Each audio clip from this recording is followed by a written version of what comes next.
A síndrome do pé caído é uma condição rara, mas que com uma certa frequência nós nos deparamos no consultório.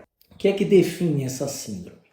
Em geral, o paciente tem dificuldade de elevar o pé, como nesse vídeo onde você vai ver um paciente andando e com dificuldade de usar toda a musculatura que trabalha nesse sentido de fazer a elevação do pé. Ela pode acontecer por diversos fatores diferentes, começando com uma lesão central, uma lesão neurológica, onde os nervos que levam o estímulo central para a musculatura podem estar lesados, e principalmente nesses casos acontece a nível de lesão na coluna ou em nervo periférico, a nível do joelho, e a gente vai dar uma comentada sobre isso. A lesão pode ser no músculo, o músculo por algum motivo para de contrair e para de funcionar, ou a lesão pode ser no tendão, que conecta o músculo ao osso que puxa o pé para cima. Essas lesões, elas podem ser definitivas ou temporárias, tá? A grande maioria das vezes ela é de maneira definitiva. As que são temporárias, elas estão relacionadas muito à lesão do nervo, principalmente do nervo fibular, a nível do joelho.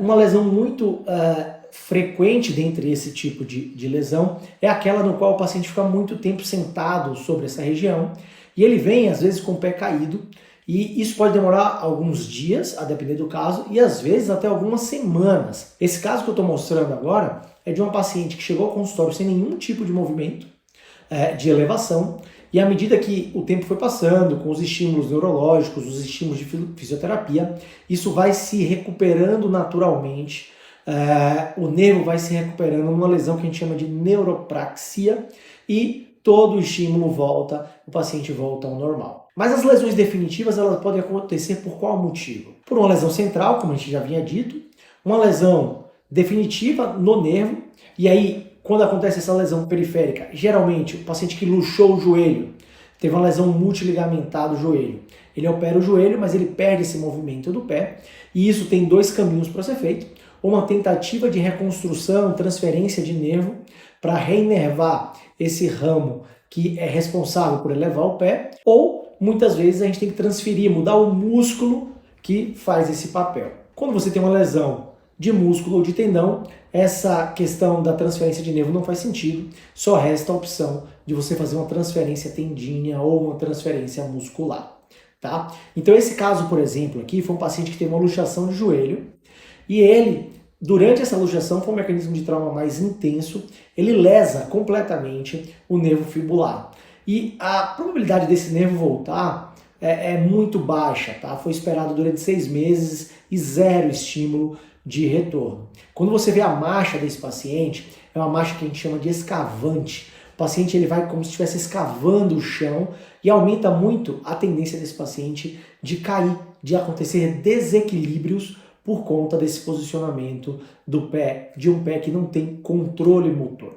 Nesse sentido, a cirurgia selecionada foi uma artrodese tripla, no intuito de estabilizar o pé, para que ele não faça esses movimentos laterais, e isso por si só já aumenta muito o equilíbrio desses pacientes, e associado a isso, uma transferência do tendão tibial posterior para o dorso do pé, ou seja, a gente pegou um tendão que tinha uma outra função e leva para que ele faça essa função, que é uma função mais nobre, diminuindo a chance desse pé ficar escavando e aumentando a chance do paciente ganhar esses movimentos de dorsiflexão.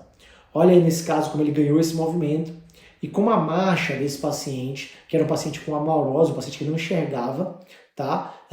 Melhorou muito e deixou ele muito mais seguro para fazer as atividades dele. Então, sobre o pé caído, existe uma série de outras causas, uma série de outras patologias que podem levar a isso.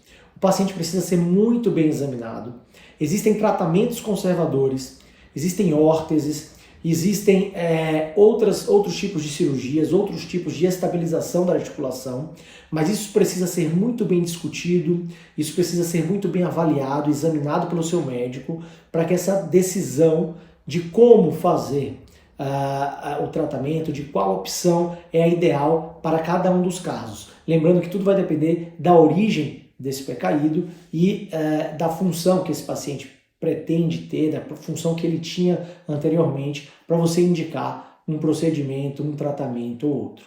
Acho que era isso, muito obrigado.